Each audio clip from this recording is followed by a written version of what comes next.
Barella selalu main, Brozo apalagi kecuali kalau cedera. Jadi ya kalau ada Kessie minimal selalu bisa dirotasi kan salah satu di antara trio itu.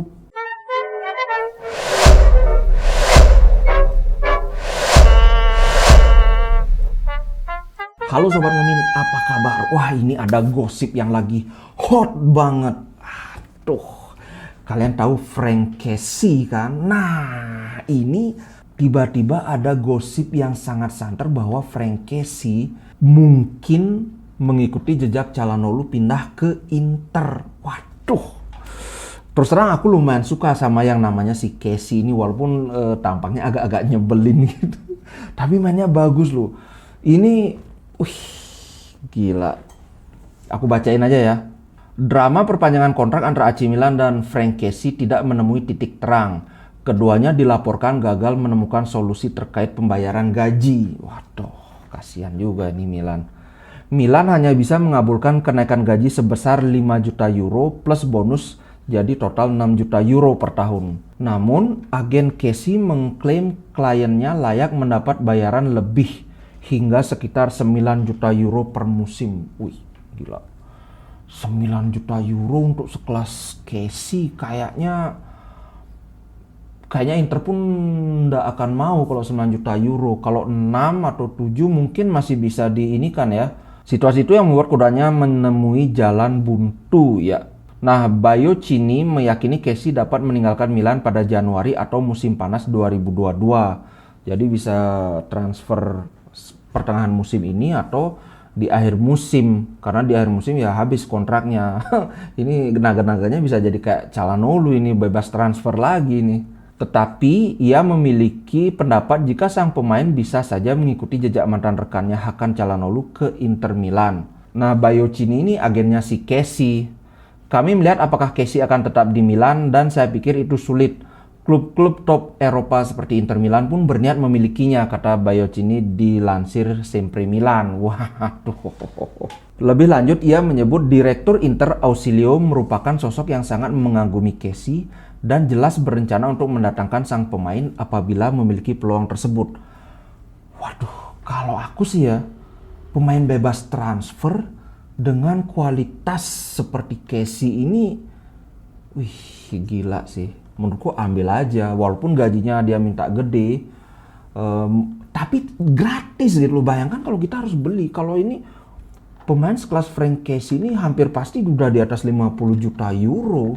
Jadi kita dapat gratis 9 juta euro, anggaplah kita simpen 3 musim, habis itu dijual aja masih untung. Waduh, ini kesempatan besar sih kalau menurutku, cuma mungkin masalah gajinya aja yang dinego kan. Membelot ke rival sekota seperti Calhanoglu jelas menjadi pukulan keras bagi manajemen dan tifosi Milan. Pasalnya Kessie merupakan salah satu pilar andalan Rossoneri dalam 2 musim terakhir. Bener banget. Kalau Kessie itu kayak berapa ya? Mungkin 1/4 tenaganya Milan. Lapangan tengah itu Kessie itu bener-bener gelandang badak sih aku bilang. Dia staminanya oke, kayak Barella. Dia body juga oke, kemudian dia bikin umpan kunci juga bagus banget. Ini lanjut si Biocini ini ngomong, setelah drama Donnarumma ke PSG dan persoalan Calhanoglu, jelas tidak bisa mengesampingkan hipotesis tersebut. Tetapi selain Inter ada beberapa klub Eropa lainnya dan yang tertarik dengan Kessie. Tottenham Hotspur pun dikatakan tertarik mendatangkan ex pemain Atlanta tersebut. Kemudian klub Liga 1 yang kaya, PSG juga berminat. Kalau dibanding Tottenham sih kayaknya mending ke Inter Milan ya. Kita sebagai secara tradisi lebih bagus, secara keuangan kayaknya masih bagusan Inter daripada Tottenham ya. Nah, ini Milan aku nggak ngerti loh. Dia banyak sekali buang-buang pemain. Donnarumma, Calhanoglu, kemudian Kessie lagi. Waduh. Dan itu pemain-pemain pilarnya loh yang diinikan. Aku nggak ngerti gimana sih manajemen Milan ini. Kalau Kessie ini coba kita lihat statistiknya Kessie ya. Frank Kessie. Jadi di Serie A musim ini dia sudah bermain 13 pertandingan. 5 gol, belum ada assist. Memang masih kalah dibandingkan Calhanoglu dan Barella.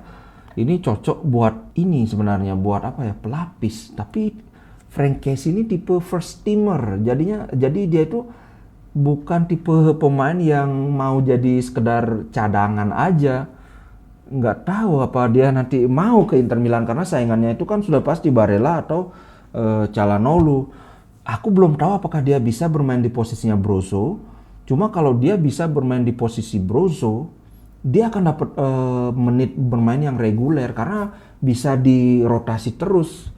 Sedangkan selama ini kan kita tahu Hakan selalu main, Barella selalu main, Brozo apalagi kecuali kalau cedera. Jadi ya kalau ada Casey minimal selalu bisa dirotasi kan, salah satu di antara trio itu selalu bisa bermain karena Casey ini di atas kertas kualitas tekniknya itu setara lah dengan mereka gitu. Cuma sekarang tinggal bisa nggak si Casey main jadi posisinya Brozo. Kalau aku lihat sih dia bukan tipe pemain yang bisa playmaking, beda dengan Brozo ya. Tapi kalau di gelandang tengah dia bagus banget, maju mundur itu. Kalau kalian gimana nih? Setuju nggak kalau misalnya Frank Casey ke Inter Milan? Karena ini gratis pak, jadi nggak perlu mikir, cuma perlu mikirin gaji aja. Oke, itu aja untuk konten kali ini. Sampai jumpa di konten berikutnya. Ciao guys.